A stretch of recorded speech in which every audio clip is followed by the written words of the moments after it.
என விரித்தாள் பூந்தலை எங்கே சூரிய நிலவாய் ஆனது அங்கே என் மனம் என்று போனது எங்கே மன்மதனே உன்றது எங்கே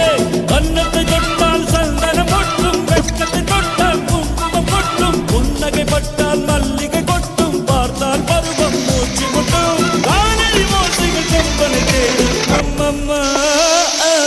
பிக்காசோவின் ஓவியம் ஒன்று பெத்தோவானின் சிம்பனி ஒன்று வெள்ளாய் மாறியதோ